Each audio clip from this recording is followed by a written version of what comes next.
Hello friends, I am Devashrita. Welcome to Eliza's kitchen. मु आज बनैबी omelette करी।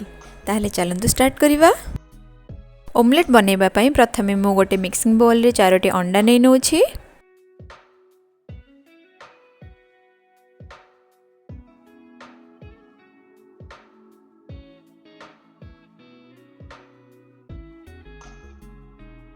एबे सेथिरे लूण, कंचा लंका,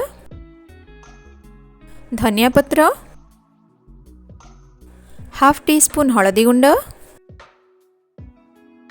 गोटे मीडियम साइज रो पियाज,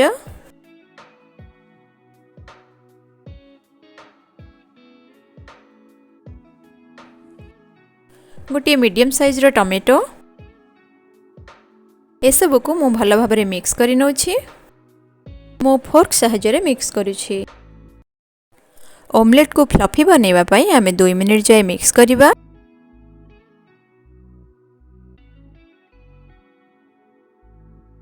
मु ए सब को भल भाबरे मिक्स करि नेली। एबे आमे ओमलेट बनै नबा। मु गोटे पैन रे 1 टीस्पून तेल नै नेली।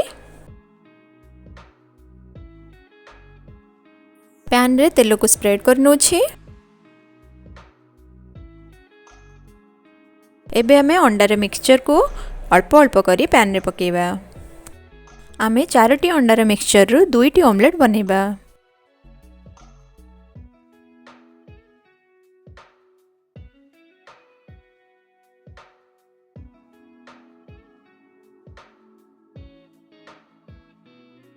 एबे आमे ओमलेट को उल्टै दबा।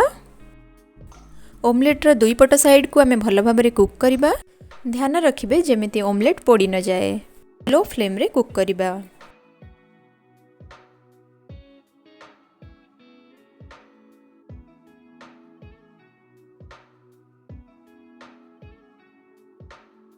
हमर ओमलेट तैयारी हे गलानी। मु एबे पैन रो बाहर कर नउछि।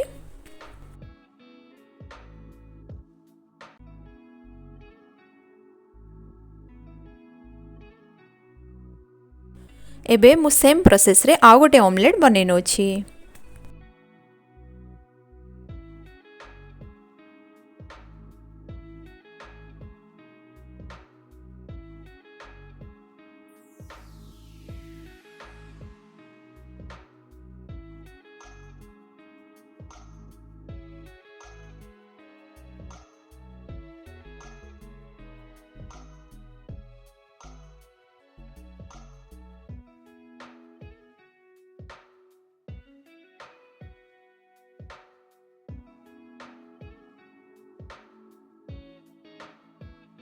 एबे आमे नेक्स्ट प्रोसेस को जिबा। सेम पैन रे मु 1 टेबल स्पून तेल नै नेली। सेथिरे मु गोटे मीडियम साइज रो पियाज को काटी पकै देली। एबे पियाज को 30 रु 40 सेकंड जाय लो फ्लेम रे फ्राई करिबा।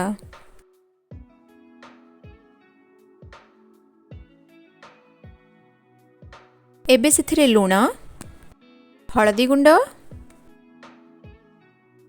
1 टीस्पून लंका गुंड, भजा जीरा गुंड 1 टीस्पून, चिकन मसाला 1 टीस्पून। मसाला पोड़ी न जिबा पई सेथिरे 3 रु 4 टेबल स्पून पानी दे दबा। मसाला को 2 मिनिट जाय लो फ्लेम रे फ्राई करिबा।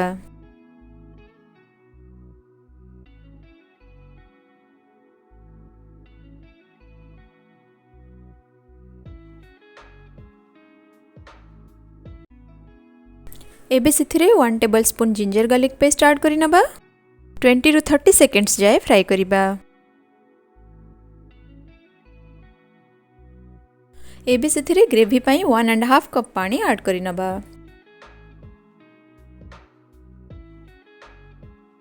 एबे आमे ग्रेवी को 1 मिनिट जाय बॉईल करि नबा।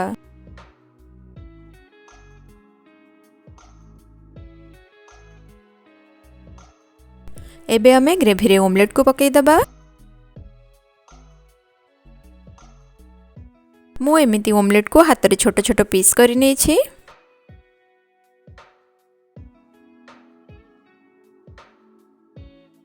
एबे 1 टेबल स्पून चिकन मसाला ऐड करि नउछि।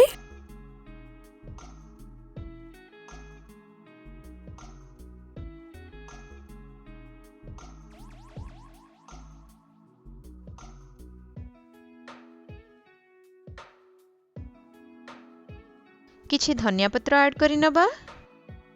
मीडियम टू हाई फ्लेम रे 1 मिनिट जाए कुक करिबा। If you like my recipe videos please do like share and subscribe. एबे हमर ऑमलेट तरकारी रेडी हे गलानी। एबे मु गैस बंद करि नउछि।